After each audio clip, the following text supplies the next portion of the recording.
Hello students और welcome है आप सबका इस सुपर मजेदार चैप्टर के एनालिसिस में। चैप्टर का नाम है the magic brush off dreams. तो क्या आप तैयार हैं? चलिए इस जादुई कहानी में एक साथ डाइव करते हैं।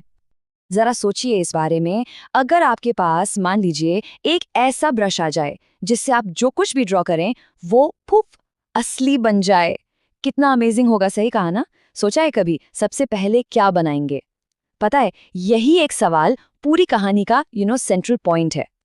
तो इस कहानी की जो मेन कैरेक्टर है, जो हीरो है, वो है गोपी। बिल्कुल एक सिंपल सी लड़की, लेकिन हाँ, सपने उसके काफी बड़े हैं।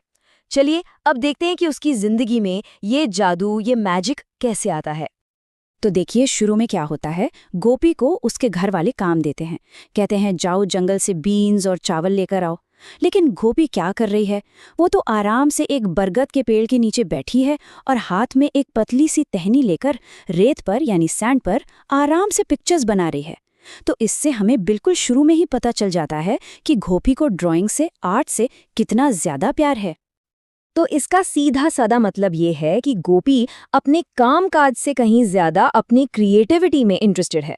अच्छा, यहाँ दो इंपॉर्टेंट वर्ड्स हैं। पहला है गैदर, जिसका मतलब होता है इकट्ठा करना, और दूसरा है ट्विग, यानी पेड़ की कोई पतली सी छोटी सी टहनी।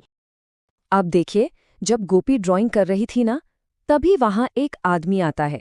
उसके हाथ में एक ब्रश है। वो गोपी को एक मैजिक ब्रश देता है, लेकिन साथ में एक बहुत ही जरूरी सलाह भी देता है। वो कहता है, देखो, इस ब्रश से कभी भी अमीर लोगों के लिए पेंट मत करना। इसका इस्तेमाल सिर्फ और सिर्फ गरीबों की मदद के लिए करना। और बस यही है इस पूरी कहानी का सबसे इम्पोर्टेंट गोल्डन रूल। मतलब ये मैजिक ब्रश एक कंडीशन के साथ मिला है, एक शर्त के साथ।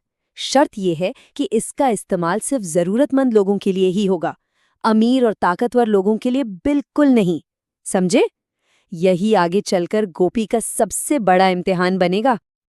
तो अब सवाल ये है कि गोपी इस जादुई गिफ्ट का इस्तेमाल कैसे करती है?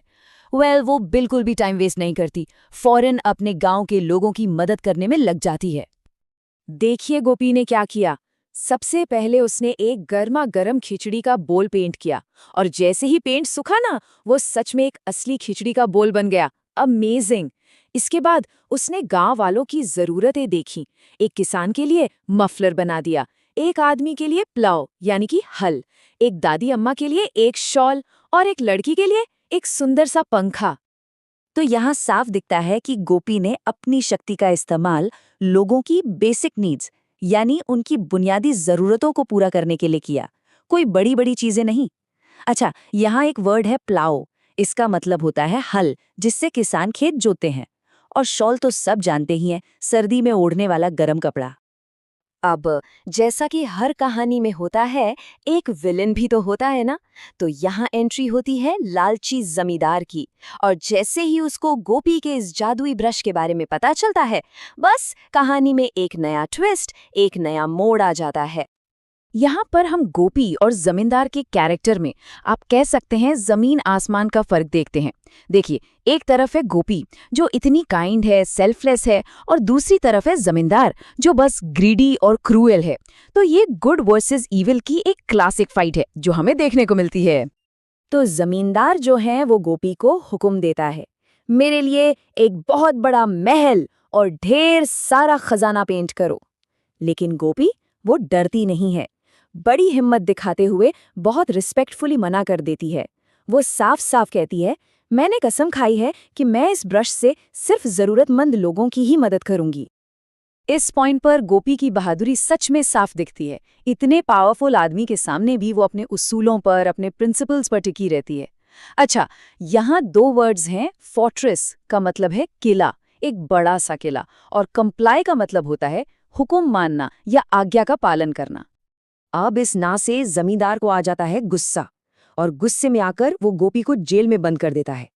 पर शायद वो एक चीज भूल जाता है कि गोपी के पास उसकी सबसे बड़ी ताकत अभी भी है, उसकी क्रिएटिविटी, और हाँ, वो मैजिक ब्रश। और अब टाइम है गोपी के सुपर क्लेवर एस्केप प्लान का। सुनिए, स्टेप 1, वो जेल से ठीक बाहर जाती हुई एक लंबी सी घुमावदार सड़क पेंट करती है। फिर स्टेप 2, उस सड़क पर तेजी से दौड़ने के लिए एक मजबूत और तगड़ा घोड़ा बनाती है। और आखिर में स्टेप 3, उस घोड़े पर बैठकर फुर्र आजादी की तरफ भाग जाती है। मतलब क्या दिमाग लगाया है, वाह। लेकिन रुकिए, कहानी अभी खत्म नहीं हुई है।